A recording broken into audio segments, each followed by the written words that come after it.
Good morning, students. Today we will discuss about the occurrence of metals. The earth crust is the major source of the metal. Occurrence of metals का मतलब क्या है भी हमारी जो metals है वो कैसे अक्कर करते हैं. जनरली जो हमारे metals है वो कहाँ से होते हैं, हमें अर्थ क्रस्ट से मिलते हैं. और यहाँ पे एक इम्पॉर्टेंट डेफिनेशन आएगी आपकी मिनरल्स की और ओर की. सबसे पहले मिनरल्स देखो क्या है. द एलिमेंट्स और the compound which occur naturally in the earth crust is known as minerals. मतलब जो आपको एलिमेंट्स नेचुरली उसमें मिलते हैं उसको आप क्या बोलोगे, मिनरल्स. और वो मिनरल्स किन में से आप जो मेटल है वो पर्टिकुलर मतलब प्रॉफिटेबली निकाल सकते हो उसको आप क्या बोलोगे, और. जैसे मान लो आपके पास दो मिनरल है, एक है ए और एक है बी. ए में से आपको मिल रहा है 70% का आयरन. मतलब जब आप ए को प्योरीफाई कर रहे हो तो आपको 70% का आयरन मिल रहा है. लेकिन जब आप बी को प्योरीफाई कर रहे हो तो आपको 90% का आयरन मिल रहा है. तो आप कौन सा प्रेफर करोगे, ऑब्वियसली आप बी वाला प्रेफर करोगे. तो ऐसे ही और की डेफिनेशन होगी. देखो, the mineral contain a high percentage of a particular metal. जैसे इसमें देखो ज़्यादा परसेंटेज थी ना आयरन की. जैसे the mineral contain a high percentage of a particular metal and the metal can be profitably extracted from it. मतलब जिसमें से हम जो मेटल निकाल रहे हैं उससे हमें क्या हो, प्रॉफिट. मतलब प्रॉफिटेबली हम ज़्यादा मात्रा में उससे मेटल निकाल सकते हैं. तो उसको आप क्या बोलोगे, और. उसके बाद क्या है, extraction of a metal. Extraction of metal में सबसे पहले हमने रिएक्टिविटी सीरीज पढ़ा था. भी ऊपर आपके सबसे ज़्यादा रिएक्टिव होते हैं, फिर आगे जब नीचे नीचे जाओगे तो आपकी रिएक्टिविटी क्या होती जाएगी, कम होती जाएगी. लेकिन यहाँ पे आपके कह रहे जो लीस्ट सबसे रिएक्टिविटी सीरीज के सबसे नीचे में है वो क्या है, सबसे कम रिएक्टिव. और जो टॉप में है वो क्या है, आपके मोस्ट रिएक्टिव. ठीक है. और जो आपके सबसे मतलब एक्टिविटी सीरीज के सबसे नीचे वाले एलिमेंट्स हैं जो कि लेस रिएक्टिव वो जनरली फ्री स्टेट में फाउंड होते हैं. आपका क्वेश्चन आएगा which elements are present in generally free state. तो आपका आंसर क्या होना चाहिए, gold, silver, platinum, copper are generally found in free state. उसके बाद ये टेबल देखो. सबसे पहले आपने, अब हमारा टेबल क्या है भी, हमें मेटल को एक्सट्रैक्ट करना है और से. उसके लिए हमें मेथड्स क्या क्या चाहिए. तो आप पहले और लो, उसकी कंसंट्रेशन ऑफ और लो. कंसंट्रेशन ऑफ और का मतलब है, देखो जैसे आपके पास कोई भी आप और निकालते हो वो आपको ऐसे तो नहीं मिलेगी. अगर आपने मतलब ऐसे ही कॉपर निकाले तो आपको बना बनाया कॉपर वहाँ पे मिल जाएगा. वहाँ पे उसके साथ कुछ ना कुछ इम्प्योरिटीज़ लगी होती है, सैंड वगैरह वो कुछ. उसको आप क्या बोलते हो, गैंग पार्टिकल. जब आप जनरली ओर से गैंग पार्टिकल को रिमूव करते हो उसको आप क्या बोलोगे, कंसंट्रेशन ऑफ ओर. अब जब आपने कंसंट्रेशन ऑफ ओर कर दिया उसके बाद जो आपके मेटल्स है वो तीन फॉर्म में होगी. Metals of high reactivity, metals of medium reactivity and metals of low reactivity. सबसे पहले मेटल्स ऑफ मीडियम रिएक्टिविटी करते हैं. जो मेटल्स ऑफ मीडियम रिएक्टिविटी मतलब ये वाले एलिमेंट बीच वाले. हाई रिएक्टिविटी मतलब टॉप वाले, लीस्ट रिएक्टिव मतलब सबसे नीचे वाले. देखो, the metals of a medium reactivity में क्या आता है, उनकी जो ओर है वो जनरली दो फॉर्म्स में होती है, या तो कार्बोनेट की या फिर सल्फाइड की. जब आपकी ओर जो है मतलब मीडियम एलिमेंट वाले की और कार्बोनेट हो तो तब आप कौन सा प्रोसेस करोगे, कैल्सिनेशन. और जब उसके पास सल्फाइड ओर हो तो आप कौन सा प्रोसेस करोगे, रोस्टिंग. और ऐसे ही रोस्टिंग करने के बाद आपको क्या मिलेगा, oxide of a metal. Roasting करने के बाद आपको ऑक्साइड, यहाँ पे क्वेश्चन पूछते हैं भी आप इसको कार्बोनेट से ही ऐसे जिंक क्यों नहीं निकाल सकते, आप उसको उसमें क्यों कन्वर्ट करते हो. तो इसका रीज़न क्या है भी, उससे निकालना क्या है, जब आप उस ऑक्साइड में से मेटल निकालना बहुत आसान हो जाता है, इसीलिए हम उसको पहले ऑक्साइड में कन्वर्ट कर देते हैं. और जब आपका मेटल ऑक्साइड में आ गया तो उसके बाद आप उसकी क्या करोगे, रिडक्शन. और रिडक्शन के बाद आप उसकी क्या करोगे, प्योरीफिकेशन. ऐसे ही जब आपके मेटल्स ऑफ लो रिएक्टिविटी, जो मेटल्स ऑफ लो रिएक्टिविटी है वो किस फॉर्म में एग्जिस्ट करते हैं, आपकी सल्फाइड्स की फॉर्म में. और जब भी कोई चीज़ आपकी सल्फाइड के फॉर्म में तो उसके बाद आप क्या करोगे, रोस्टिंग. रोस्टिंग के बाद रिडक्शन, रिडक्शन के बाद रिफाइनिंग. 3R formula. पहली R का मतलब रोस्टिंग, दूसरी R का मतलब रिडक्शन ऑफ अ मेटल और थर्ड R का मतलब रिफाइनिंग. ओके. उसके बाद देखो मेटल्स ऑफ हाई रिएक्टिविटी. जो मेटल्स ऑफ हाई रिएक्टिविटी है वो आपकी ऐसे नहीं एग्जिस्ट करेगी, सल्फाइड, कार्बोनेट, वो तो क्योंकि उसमें क्या होता है, उसमें बहुत ज़्यादा क्या होती है, रिएक्टिविटी होती है. तो वो कैसे एग्जिस्ट करेगी, कंपाउंड के फॉर्म में एग्जिस्ट करते हैं, जैसे NaCl. वहाँ पर आप क्या करते हो, इलेक्ट्रोलाइसिस. इलेक्ट्रोलाइसिस करके आप क्या करते हो, इलेक्ट्रोलाइसिस करके वहाँ से आपको प्योर स्टेट प्योर मेटल आपको मिल जाती है. ओके. उसके बाद देखो enrichment of ore. Enrichment of ore में क्या होता है, वही आपकी जो गैंग पार्टिकल की बात बताई थी भी, हमारे जो मिनरल्स हैं, ओर्स हैं, उनके साथ जनरली क्या लगी होती है, इम्प्योरिटीज लगी होती है, सॉइल, सैंड, उसको हम क्या बोलते हैं, gangue particle. Enrichment of ore का मतलब है उन गैंग पार्टिकल्स को रिमूव करना। इनरिचमेंट ऑफ ओर को आप कंसंट्रेशन ऑफ ओर भी बोल सकते हो। उसके बाद ये देखो, एक्सट्रैक्टिंग ऑफ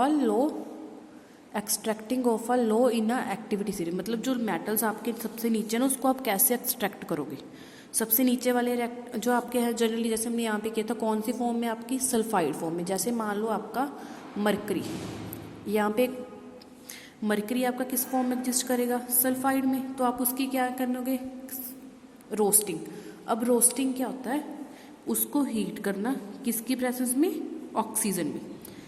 देखो हमारा जो मरकरी है वो किस और में एग्जिस्ट कर रहा है, सल्फर की फॉर्म में, तो उसको आप क्या करोगे, हीट करोगे इन द प्रेजेंस ऑफ ऑक्सीजन।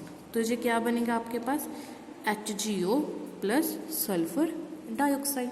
ठीक है, रोस्टिंग याद रखो क्या होता है, रोस्टिंग का मतलब आपने उस जो मेटल की ओर है उसको क्या करना है, बर्न करना है, मतलब हीट करना है। ये हीट का साइन है किसकी प्रेजेंस में, ऑक्सीजन की प्रेजेंस में, इसको आप क्या बोलोगे, रोस्टिंग। उसके बाद जब आपकी मेटल ऑक्साइड बन गया तो इसको बाद जनरली बस हीट कर दो, हीट करने के बाद ही आपको क्या बन जाएगा, मरकरी और ऑक्सीजन मिल जाएगा। क्लियर है। उसके आगे देखो, extracting of a metal in a middle of reactivity series. अब जैसे हमने किया था, जो मिडल ऑफ रिएक्शन में क्या होता है, एक तो कार्बोनेट फॉर्म में एग्जिस्ट करता है और एक सल्फाइड के फॉर्म में। जैसे देखो जो सल्फाइड वाला उस पर आप क्या करोगे, रोस्टिंग। जैसे अभी बताया रोस्टिंग कैसे, उसको हीट करना है किसकी प्रेजेंस में, ऑक्सीजन की प्रेजेंस में। ठीक है, जैसे ZnS को हमने ऑक्सीजन के साथ रिएक्ट किया इन द प्रेजेंस ऑफ हीट, तो ये क्या बन गया, ZnO प्लस सल्फर डाइऑक्साइड। ऐसे ही कैल्सिनेशन में क्या होता है, जो आपका जिंक कार्बोनेट है, कैल्सिनेशन कब करेंगे ना, जब कार्बोनेट मतलब CO3।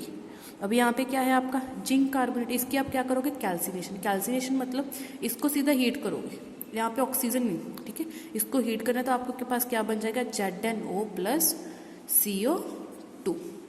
क्लियर है इतना।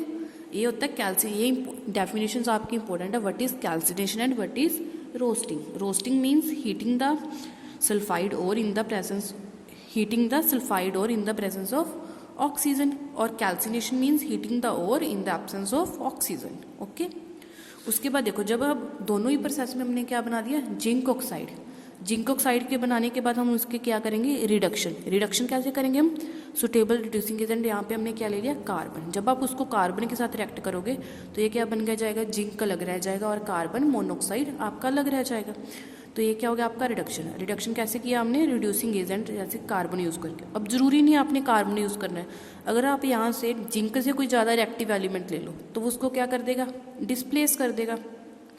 मतलब यहाँ पर आप रिड्यूसिंग एजेंट की जगह मतलब वो भी ज़्यादा रिएक्टिव एलिमेंट भी ले सकते हो, जिससे वो क्या कर देगा, जिंक को जहाँ से डिस्प्लेस कर देगा और कार्बन मतलब वो एलिमेंट बन जाएगा, और जो आपकी मेटल है वो क्या हो जाएगी, आपकी अलग हो जाएगी। उसके बाद देखो, जैसे यहाँ पे किए हुए हैं, मैंगनीज डाइऑक्साइड है आपका, इन्होंने क्या ले लिया, एल्युमिनियम। अब जो आपका एल्युमिनियम है वो मैंगनीज से क्या है, ज़्यादा रिएक्टिव है, तो इसने क्या कर दिया, मैंगनीज तो यहाँ से डिस्प्लेस कर दिया और खुद यहाँ पे देखो आपको मैंगनीज मेटल मिल गई। ठीक है, उसके बाद कह रहे हैं कि जो आपकी डिस्प्लेसमेंट रिएक्शन है वो हाईली एक्सोथर्मिक है। मतलब जब आपकी डिस्प्लेसमेंट, एक्सोथर्मिक का मतलब क्या होता है, जब आप रिएक्शन करो तो आपकी हीट बाहर निकलती है, मतलब बहुत ज़्यादा अमाउंट ऑफ हीट बाहर निकलती है।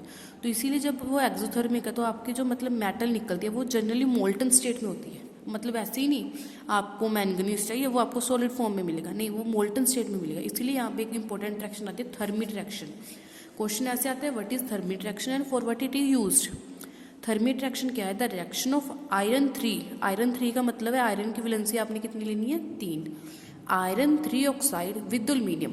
आयरन 3 का मतलब Fe2O3, आयरन की वैलेंसी 3 और ऑक्सीजन की 2, ऐसे क्रॉस करके पैर में लगाते हैं। उसको किसके साथ रिएक्शन किया हमने, एल्युमिनियम के साथ, तो क्या बन गया, iron plus aluminium oxide plus heat. और ये किसके लिए यूज होता है, टू ज्वाइन रेलवे ट्रैक्स और क्रैक द मशीन पार्ट। ये जनरली क्वेश्चन पूछ लेते हैं, विथ थर्मिट रिएक्शन किसके लिए यूज होता है, तो आपका आंसर क्या होना चाहिए, टू ज्वाइन रेलवे ट्रैक्स और machine parts. Next is extracting metals toward the top of the reactivity series. अब जो top of the reactivity series है उसको आप कैसे करोगे, देखो top of the reactivity series में हमारे पास एक ही है, कौन सा मेथड है, इलेक्ट्रोलाइटिक रिडक्शन। Electrolytic reduction. क्योंकि यहाँ पे हम इसको सिंपली क्यों नहीं कर सकते कार्बन के साथ, जैसे आप सिंपली उसको ऑक्साइड में कन्वर्ट करो फिर उसको कार्बन के साथ कर लो, नहीं कर सकते क्योंकि इसकी ऑक्सीजन के साथ मतलब ये ऑक्सीजन के साथ ज़्यादा अटैच होता है, because it has more affinity to oxygen than carbon. Affinity मतलब होता है कि वो उसके साथ ज़्यादा रहना पसंद करता है, तो वो कार्बन के साथ क्यों जाएगा, है ना, because it has more affinity for oxygen than carbon, इसलिए हम इसको रिड्यूस नहीं कर सकते। तो यहाँ पे कौन सा मेथड यूज होता है, इलेक्ट्रोलाइटिक रिडक्शन। इलेक्ट्रोलाइटिक रिडक्शन में देखो क्या होता है, हम ऐसे ही बिकर ले लेते हैं, एक हमारा क्या होता है एनोड, एनोड मतलब पॉजिटिव वाला, और दूसरा क्या होता है कैथोड मतलब नेगेटिव वाला। ऐसे आपने यहाँ पे NaCl डाला, तो Na वाला क्या होता है, Na पॉजिटिव और Cl नेगेटिव। अब ये पॉजिटिव वाला किसके पास जाएगा, नेगेटिव के पास, और नेगेटिव वाला किसके पास जाएगा, पॉजिटिव। ऐसे आपके क्या हो गए, सेपरेट हो गया। अब देखो जैसे कैथोड पर सोडियम गया, सोडियम ने क्या किया, Na पॉजिटिव किया, वहाँ से एक इलेक्ट्रॉन लिया और क्या बन गया, सोडियम। और ऐसे जब क्लोरीन एनोड पे क्या होगा, 2Cl नेगेटिव क्या कर देगा, Cl2 बना लेगा प्लस अपने 2 इलेक्ट्रॉन देने। ऐसे ही हम एल्यूमिनियम को भी इलेक्ट्रोलाइटिक रिडक्शन मेथड से ही निकालते हैं। Okay, thank you.